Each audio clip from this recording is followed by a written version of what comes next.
Hello there, welcome to the Football Bloc. My name is Brandon, and today I'm going to give you my reactions to the 2025 Champions League Final and see how accurate my predictions were. So if that sounds interesting, let's hop right into it.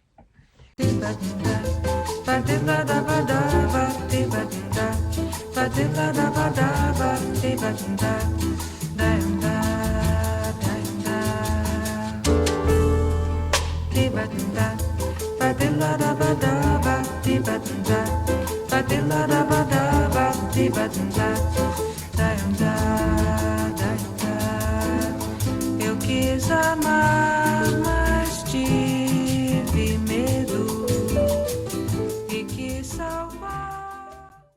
So the 2025 Champions League Final has come to a close. The entire Champions League season has concluded.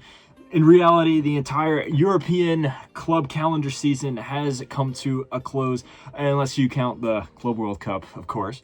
And PSG come away with a very, very convincing victory. They are crowned champions of Europe for the first time in their history after a crazy 5-0 result against Inter Milan. Total obliteration right there. It was a very, very one-sided final. This is the most one-sided final. This is the most convincing win for any team in any Champions League final. And I was trying to think in my head of any final in any competition that has been this one-sided. The only one that I can think of is, I believe it was the 2019 FA Cup final where Man City beat Watford 6-0. But it's Watford versus that, amazing Man City team. This is Inter Milan we're talking about, one of the best teams in the world. They had an amazing run up until this point. This was a shocking result, and we'll get into it in more detail, of course. But the way that the game played out, I think you saw from early stages of this game that it was going to be very one-sided.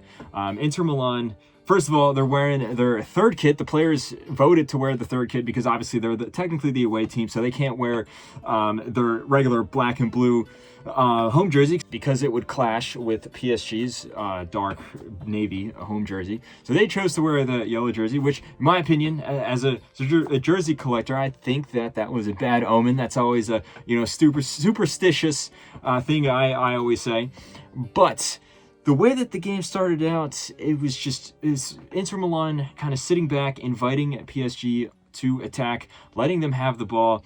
And, PSG is, of course, a more proactive team, and Inter Milan is a more counteractive team. So you can expect that to happen, but there always has to be an outlet for Inter Milan to be able to hit them on the counter. And we didn't really see that. In fact, PSG was the one that opened the score with a very, very well put together goal. One of the most beautiful goals you will see. Hakimi is a right back. He was up in the striker's position. The way that the players move the ball from one end of the pitch to the other, the link-up play between Vitinha and Fabian Ruiz and Dembele, Desiree Doué, and then all the way out to finally Hakimi, who stabbed the ball into a wide open net. It was just a beautiful goal. The second goal came not too long after that, where it was actually a throw-in that Inter Milan had. They messed up the throw-in. It looked like the ball was heading out, though, after PSG clearance, but Pacho was able to bully Barella off the ball, pass it to Kvaratskhelia, who passed it to Dembele, and then in a matter of seconds, they're in Inter Milan's box. The defensive shape of Inter Milan was all over the place, which is surprising to say, considering that most people, including myself, would say the strength of this team is their defensive solidity. But the ball found its way to Desiree Doué, who is wide open, and he took a shot. Yes, it did take a nasty deflection off of DeMarco, but it's 2-0 to PSG in the 20th minute. You could say that Inter Milan had a few chances, nothing that serious, with the exception of a few set pieces. But then into the second half, I feel like Inter Milan started to really fall apart, and then PSG just got more and more confident. The third goal came after a monstrous run from Vitinha. He won the ball back, and then in his own half, he dribbled the entire length of the field, essentially, and then played a nice through ball to Desiree Doué, who was able to sneak it into the near post. Not too long after that, the fourth goal came. It was another quick turnover. The ball came out to Dembele. He played a through ball to Kvaratskhelia, who was then one-on-one with Jan Sommer. Also played it to the near post and was able to score to make it 4-0. Inter Milan tried to get a few chances. They had a few dangerous positions that looked like they could turn out to be a dangerous chance.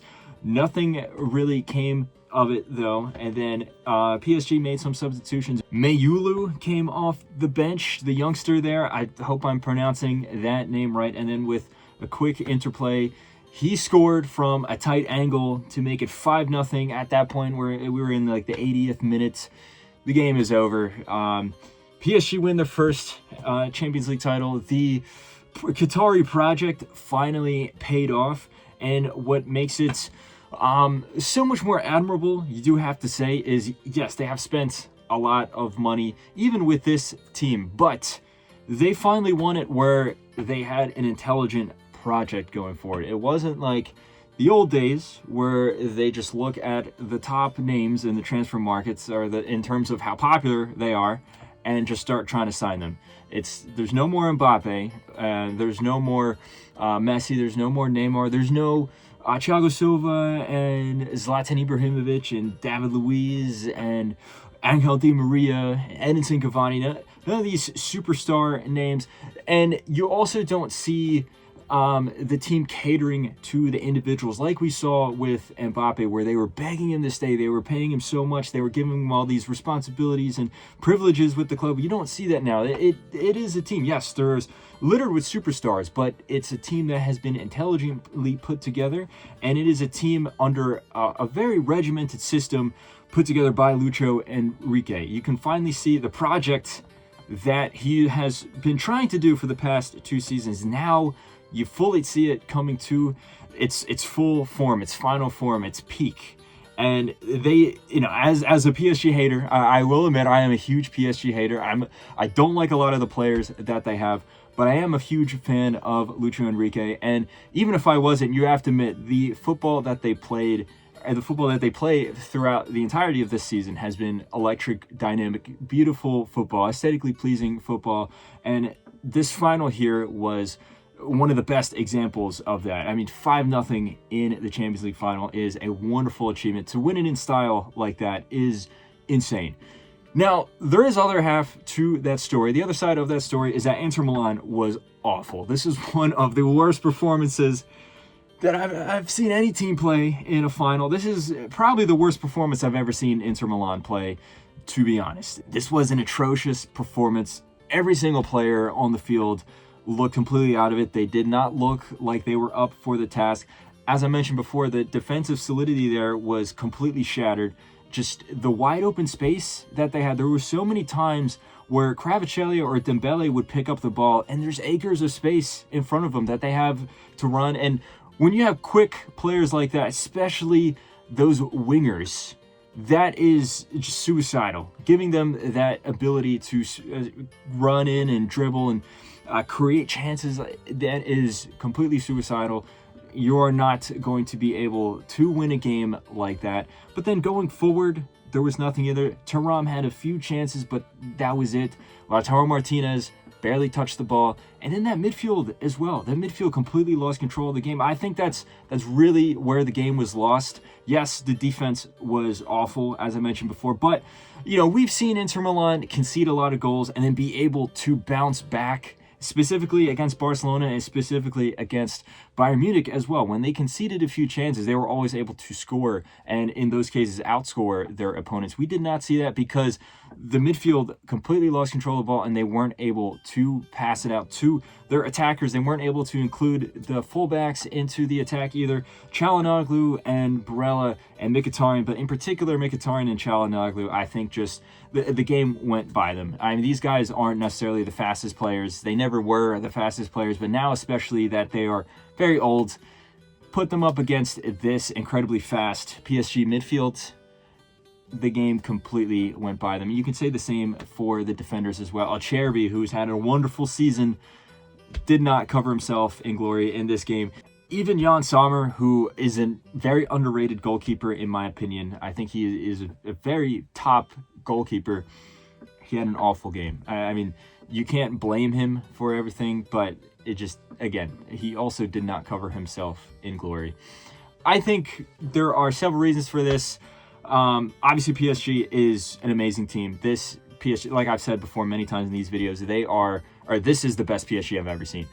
But also, I think Inter Milan has reached its ceiling. This squad is a very talented squad, very well put together, but a lot of these guys are very old, and they have been playing together. This is a project that Conte started really since 2020, really.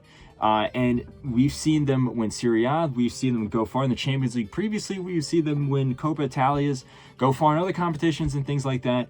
I think they just reached their point of mass fatigue, especially after such a long and grueling season this year, going all the way to the Coppa Italia semifinals, going all the way to the last day of the season in Serie A, and then now all the way to the Champions League final. But not just making it to the Champions League final, but having to overcome Bayern Munich and Barcelona in such dramatic fashion. I think in particular that Serie A title race maybe also took a lot out of them from a mental point of view. Losing it to Napoli like that on the last day of the season probably was very just mentally draining. And then one thing as well is I think potentially the whole contract situation surrounding Simone Inzaghi may have kind of soured the locker room a little bit. We haven't heard anything about that, and we might never know the actual truth, but there's of course these rumors that Simone Inzaghi has already agreed to a contract with Al Hilal and that he's leaving after the season. As of recording this video, there's no confirmation about that, but even if that is just a complete fabrication, I do think that may have contributed to just this poor performance, incredibly poor performance from Inter Milan. As for my prediction, I thought that Inter Milan was going to upset the narrative and come out with a very hard-fought 2-1 win. Obviously, that did not happen.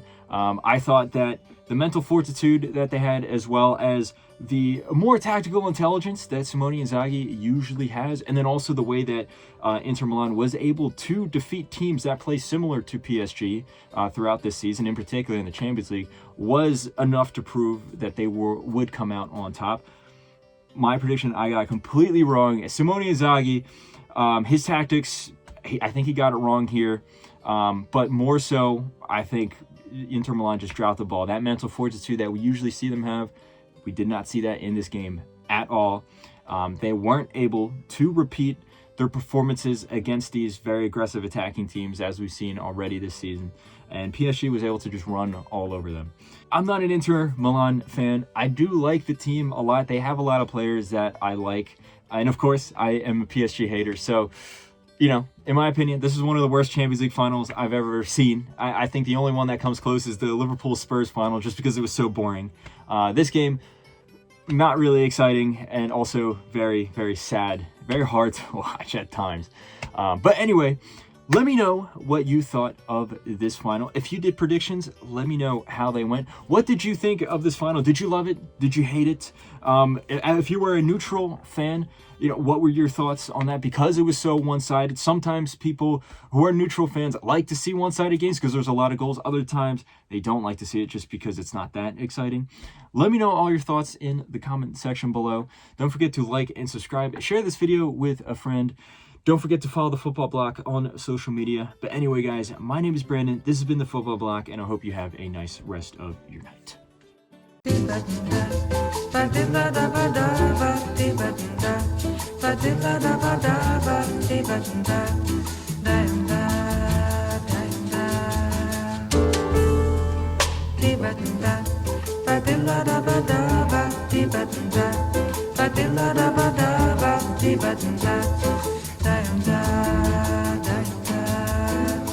Eu quis amar.